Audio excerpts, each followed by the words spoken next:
Salve galera, beleza? Tudo bem? Como vocês estão? Começando nossa gravação de hoje a respeito de mercado americano e mercado brasileiro. Depois, logo em seguida, deve sair a nossa gravação a respeito do mercado de criptos. Primeiramente, peço desculpas para os amigos, eu passei algumas semanas um pouco mais afastados, porque a gente teve aqui realmente o Imersão. O Imersão é um treinamento que consome muito a minha atenção, realmente tem que ficar o dia inteiro olhando e falando com o pessoal. Então não é tão simples assim e automaticamente fica um pouco mais complexo marcar todos os vídeos. Deixe-me tentar aumentar aqui um pouquinho o áudio para que vocês tenham uma melhor recepção.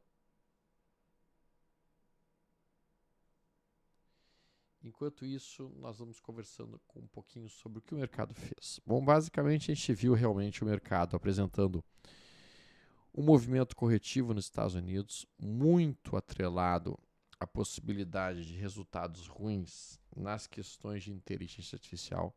Então começaram a acontecer uma série de dúvidas relacionadas ao aspecto de que, cara, será que realmente as empresas de inteligência artificial estão entregando resultados que justifiquem os preços que elas têm?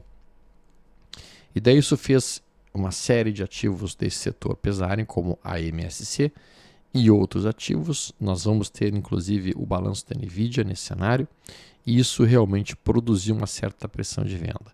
Chegou a bater um certo desespero na tropa, por impressionante que pareça. Eu digo impressionante que pareça porque quando a gente olha o S&P 500, não dá para chamar isso daqui realmente de um desastre, não dá para chamar isso aqui realmente de um cenário trágico, não dá, de fato. Deixa eu colocar aqui na tela só para a gente poder ver.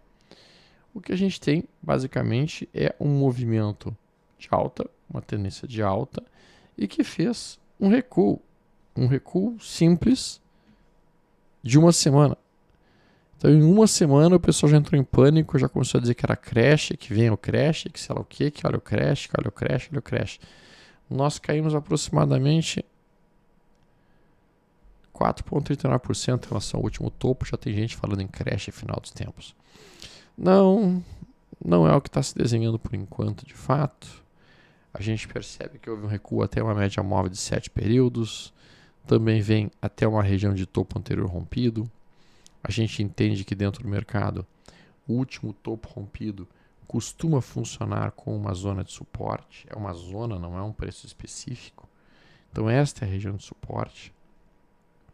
A gente também sabe que muitas vezes, quando nós temos uma tendência de alta, o mercado faz uma perna de alta, é muito frequente o mercado conseguir recuar até 2/3 da última perna de alta para poder voltar a subir. 2/3 é o que aparece aqui em azul, esta região aqui em azul. Então a gente fez um recuo até uma região de contexto de compra, que é 2/3 de uma perna de alta, e esse candle que vocês estão vendo aqui recebe o singelo nome de preço de fechamento de reversão. O preço de fechamento de reversão é basicamente uma ferramenta de reversão, obviamente como diz o nome, em que a gente tem um candle com a mínima menor que a mínima dos dois candles prévios, só que a gente já fecha em alta e a gente tem nosso fechamento acima do fechamento do candle anterior. A entrada pelo padrão acontece na ruptura da máxima do candle que fez o sinal. Nós colocaríamos nosso stop abaixo da mínima do candle que montou o sinal e o nosso alvo seria uma vez enviando nosso risco para cima. Pronto. Então nós temos um sinal de entrada na ponta da compra no S&P 500 na sexta-feira para mim dentro do gráfico diário, e por isso que eu não estou tão aterrorizado quanto outras pessoas que estão aí nesse cenário comentando. Eu sei, muita gente falando que o indicador do Warren Buffett está em 237% do que seria o esperado, muita gente falando do possível crash da bolsa de inteligência artificial, muitas pessoas realmente para disseminar pânico, caos e medo. Vamos dar uma sobrevada nos 50 ativos mais importantes da Bolsa Americana e depois disso a gente fala sobre os brasileiros. Primeiro aí, vamos falar um pouquinho de ouro, falar nisso. Tá? O ouro acho que começa a apresentar algum sinal de vida. Tá? Depois de algumas semanas atrás que eu falei em talvez comprar opções put de ouro e que a gente já conseguiu capturar um belo movimento aqui porque o mercado realmente cedeu 12%. O ouro começa a apresentar um sinalzinho breve de vida. Eu ainda não acho que ele vai começar a subir, sabe? Na minha impressão, ele ainda tem chance de fazer aqui um uma busca de liquidez de compra, chamar comprador e depois voltar para cá. Porque eu ainda vejo como alvo principal do ouro a região de 3.521. Posso estar enganado, obviamente, mas a gente já tem níveis de estocástico lento bastante sobrevendidos, como nós estamos vendo aqui. Isso aqui sim já começa a sinalizar compra de ouro na ruptura dessa máxima, e o cara que for operar, um stop imediatamente abaixo de 3.885, e o alvo da operação 4.378 já começa a ficar interessante, atraente e útil pensar no ouro. E automaticamente, quando a gente pensa isso, quando a gente coloca o ouro, nós temos que olhar sempre o ouro contra o DXY. Tá? É importante que a gente tenha isso em mente. O ouro opera em um cenário inversamente correlacionado com o DXY. Então, se o DXY está em alta, o ouro dá uma escorregada. Se o DXY está em baixa, o ouro tende a se valorizar. Nesse momento, a gente vê o DXY em valorização frente às principais moedas do mundo, exceto ao real. Quando a gente pega então a EM, que é uma mineradora de ouro, a gente vê que a EM forma um 1, 2, 3 de compra. Isso aqui é um 2, 3 de compra para mim inequívoco, numa tendência de alta. E portanto eu tenho que pensar em tomar uma posição aqui nessa ruptura. Meu stop eu colocaria abaixo de 149,72. E meu risco seria, meu alvo seria basicamente 1,5 vezes este meu risco todo para cima. Meu alvo fica em 183,80. Ainda é interessante sim, tecnicamente falando. A Firm. Gosto muito desse padrão que a Firm fez. A Firm fez um padrão, como a gente está vendo, é um preço de fechamento de reversão, depois de ter rompido uma linha de tendência de baixa, tocando essa região como um pullback. Também leio isso aqui como um trap. Então a Firm, para mim, vai me oferecer também uma possível entrada na semana que vem. Meu stop fica abaixo dessa mínima, meu alvo fica no topo anterior, e vamos olhar como é que vai ser a evolução na semana. A GX eu não tenho nada a fazer, é um candle pavio, basicamente. A Label não tem nada a fazer. A MSC eu também não faria nada, apesar de nós estarmos em cima de uma zona de suporte, topo anterior rompido, topo anterior rompido, topo anterior rompido, média móvel. Eu ainda não tenho um bom sinal de entrada em AMC, então eu não faria nada nela. ANET, esse gráfico está distorcido, obviamente. Esse gráfico também está distorcido na FNO. HET, a TNT eu não consigo fazer nada aqui, a gente está grudado numa zona de resistência, aqui eu não faria nada, ficaria esperando. A Anglo Gold também está relacionado ao mercado de ouro, também fez um 2, 3 de compra, produz o mesmo sinal da EM. Eu diria até que tecnicamente está mais bonito a AL do que a Anglo, do que a EM. Axon sentou em cima de uma média móvel de 70 como suporte, mas não me gera nada para a semana que vem com position. Bros, absolutamente nada, se perder essa mínima eu teria que vender qualquer posição comprado. BZ nada na CCJ. Celeste oferece uma barra vermelha ignorada no Eden dos traders, é um dos papéis mais fortes da bolsa americana, me interessa muito essa empresa. Carvana está com o seu estocástico lento sobrevendido, não fez um 2, 3 de compra ainda, faz um candle pavio. Eu poderia olhar semana que vem se acontecer um gap de alta, poderia cogitar uma entradinha mais agressiva, talvez sim. M toca o topo anterior rompido, dentro de uma tendência de alta, dentro de um canal de alta, faz um 2, 3 de compra, e portanto eu fico atento aqui na ruptura da massa ano passado em game para uma tomada em position. Fix faz 2 semanas consecutivas de queda, estamos vendo isso. Eu não tenho um padrão perfeito de entrada, né, porque eu não estou perto de um suporte, mas eu poderia, se eu fosse bem agressivo na Fix, cogitar uma entrada na ruptura dessa máxima, por um padrão que eu apresento lá na Trader Up chamado 2 semanas de queda. É um padrão que eu apresento no meu treinamento Stormer de A a Z. Esse treinamento ele está disponibilizado para todos os assinantes da Trader Up, né? Então é uma alternativa sim cogitar aqui e pensar a respeito na questão da Fix em um setup de 2 semanas de queda. A entrada ficaria na ruptura dessa máxima, o stop ficaria nessa mínima que aqui está. Poderia colocar um filtro do Joy Rosa em cima, jogando um alvo de 1 vez meu risco para cima, 1145 para a Fix. FN não faria nada aqui, não tenho nada na FSS, não tenho nada na Futo, apesar de entender que está uma empresa bastante interessante, não me oferece. Talvez uma sombra, talvez uma barra meio ignorada, mas eu não operaria não. GH, nada a ser feito. HNG, HUD não faria nada nesse momento. E BKR fecha a semana passada como um candle pavio e, portanto, se tiver um gap de alta aqui, eu cogitaria seriamente uma possibilidade de entrada em IBKR, se tiver um gap de alta operando como se fosse um candle pavio. Iron rompeu o topo histórico e rejeitou o rompimento do topo histórico, formando um movimento de recuo. Não vejo nada de eficiente para ser feito em Iron no gráfico semanal. E SCC também não consigo fazer nada aqui em Innovative Solutions, tem que esperar um pouco. JBL nada a ser feito. KNSA nada a ser feito. Life nada a ser feito em Life. MERM não tenho nada para fazer aqui nela. NET rompeu o topo histórico. Tocou essa região com o pullback. Se voltasse a romper, isto aqui fica bonito para um trade. Ó. O cara pensar em comprar essa posição aqui, para mim não interessa. Isso não é um call de compra, apenas um sinal claro para mim, em que o ativo faz um recuo dentro de uma tendência de alta. Só perna de alta, perna de baixa, tocou zona de suporte, que andou de inversão, preço de fechamento de inversão no diário. Para um swing trade em net. Está bastante atraente, sem dúvida. Vamos continuar olhando. NVIDIA. NVIDIA fez uma semana corretiva, é um engolfo de baixa. Esse padrão não é bonito, sendo bem franco. Tecnicamente falando, ele é um padrão que produz um trap. Tá? Então a gente tinha rompido o topo histórico aqui, semana passada. Tudo indicava um forte movimento de alta. E aí, ao longo da semana passada inteira, a NVIDIA rejeitou isto, perdeu a mínima. Isso é um trap. O alvo mínimo de NVIDIA seria uma queda pelo menos até a região de 154, eventualmente talvez até 143.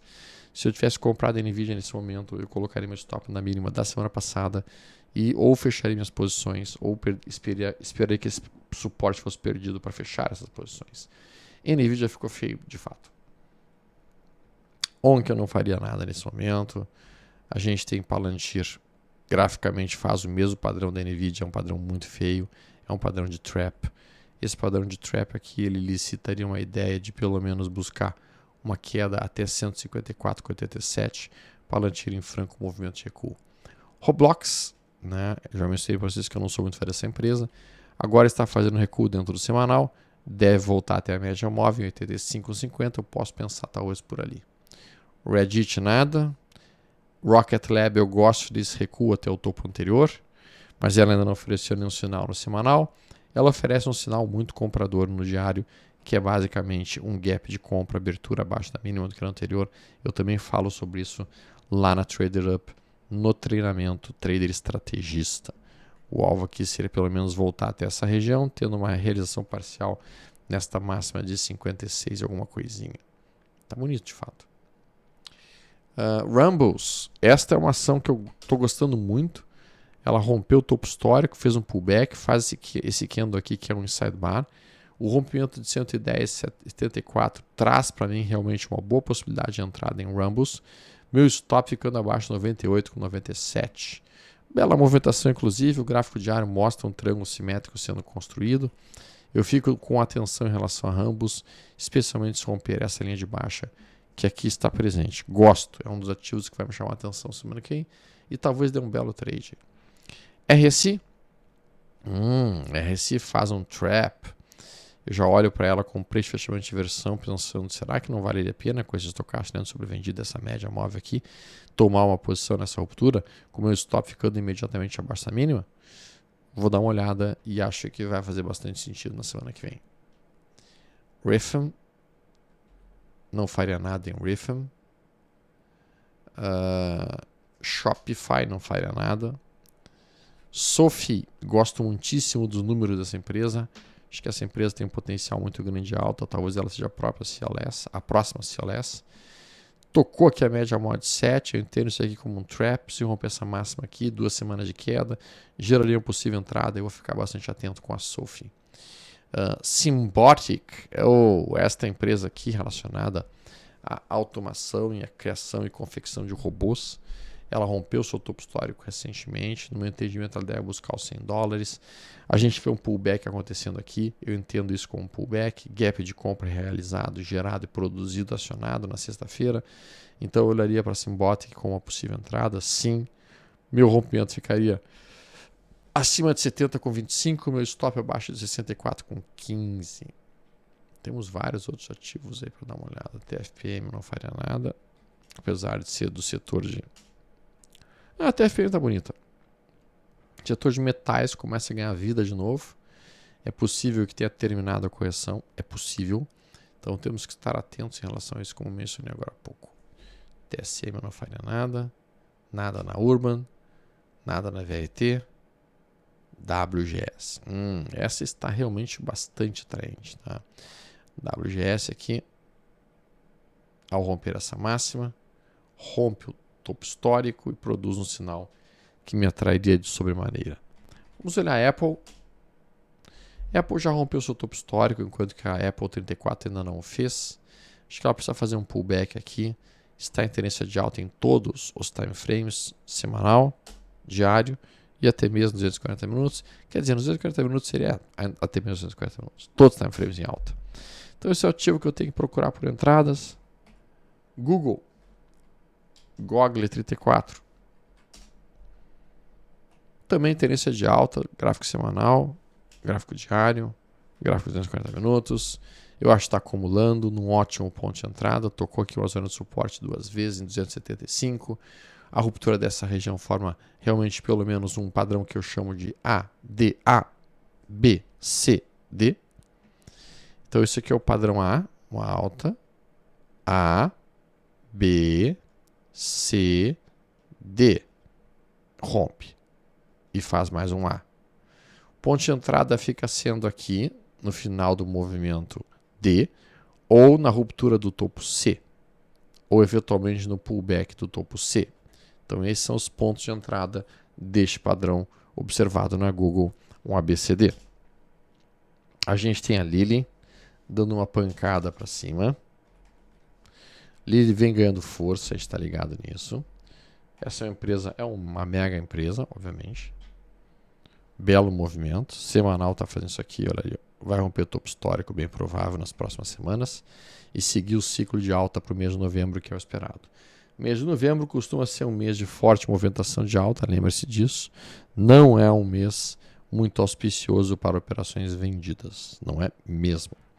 Por falar em operações vendidas, vocês devem estar ligados que eu fiz uma operação vendida em Bova. Bova está rompendo o seu topo histórico há várias e várias semanas. Bova vem numa tendência de alta primária, secundária e terciária de alta. E tem muita gente que não está aproveitando essa alta. Infelizmente, tem muita gente que está com medo e não está botando as operações dentro dos ativos que têm entregado belíssimos resultados. São resultados muito fortes, muito poderosos. Algumas ações dando mais de 120%, 150% em questão de poucos meses.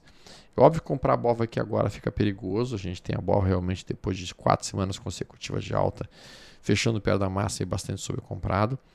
Na sexta-feira mesmo eu comprei umas puts de Bova. Tá? Então na sexta-feira, entendendo aqui este meu padrão, que é o padrão de LS Volatility Index, que é o padrão que eu utilizo para tentar localizar eventualmente topos ou fundos acima da zona de 30, mais um estocástico lento em 97, com este candle aqui de recuo, quando abriu num gap de baixa, eu realmente comprei Bovas W36, estou comprado nelas, elas se beneficiariam obviamente de um recuo da Bova 11, mas, sendo bem franco, a sexta-feira fechou absurdamente compradora. Tá? Então, nesta situação, tem uma boa probabilidade de eu ser estopado. Esse stop vai acontecer se nós rompermos a região de 151,17. Acontece que eu comprei Bova W36 numa quantidade boa, mas não apavorante, uma quantidade de 2 quilos.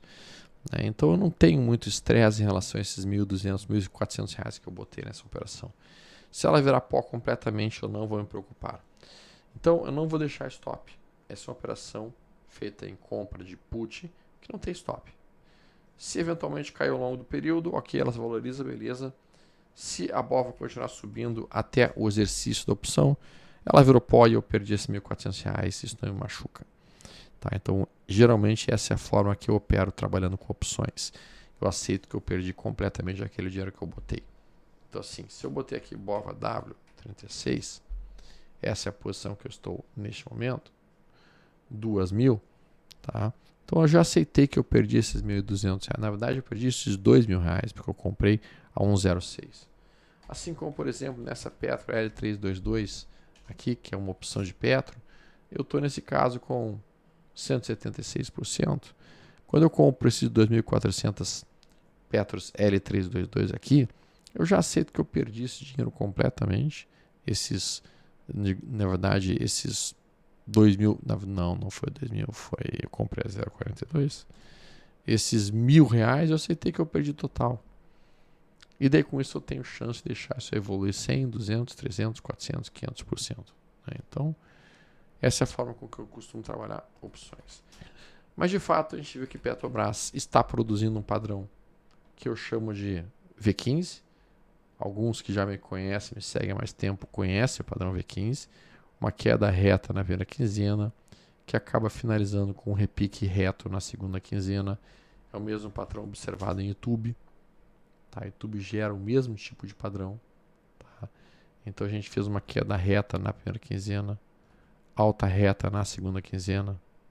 Isso é um V15 que foi acionado. Banco do Brasil também fez um V15, queda reta na primeira quinzena. Chegou no dia 15 e subiu reto. Por isso que recebe o nome de V15. É um V e que geralmente tem o seu fundo no dia 15. E geralmente acontece nos meses pares, que são os meses em que nós teremos exercício do futuro, o índice futuro vencendo. Tá? Então a gente tem inúmeros ativos aí gerando sinais muito interessantes para o Banco do Brasil, produzindo um ombro, cabeça, ombro invertido. Possibilidade de puxar de volta para cá. Não é de todo maluca essa possibilidade, pelo contrário. É uma possibilidade bastante premente, inclusive. Temos que estar atentos a essa possibilidade, sim. YouTube andando violentamente, rompendo o topo histórico. YouTube esse ano já subiu 57%, para quem não aproveitou é uma lástima. Lave 3 este ano já subiu aproximadamente 137%, quem não aproveitou, só lamento. DIR 3, este ano, DIR 3 entrega 119%, este ano. Tá? Se pega o ano passado, esse ano ela entrega 180% em 2 anos. Empresa do setor de construção, quando tu tem taxa de juros caindo, basicamente você tem um mercado favorável para a empresa de construção, que é o que nós estamos vendo nesse momento. E está com todo o jeito de que a taxa de juros futura vai perder aqui 12,98. E perdendo 12,98, nós veríamos uma aceleração no setor de construção, nós veríamos uma aceleração no setor de varejo, nós veríamos uma aceleração no setor brasileiro como um todo. Novembro, mês de alta para a Bolsa Brasileira e também para a Bolsa Americana. Galera, vou terminar meu vídeo de hoje por aqui, já que de fato a gente até ultrapassou um pouco o nosso tempo aqui com vocês, já ficou um vídeo um pouco mais longo, mas acho que ele deu para dar uma boa geral para vocês em relação ao BOVA11. E amanhã nós nos encontraremos no Café Tricoações, aberto a todos. Até lá, pessoal, se cuidem, fiquem com Deus, tudo de bom.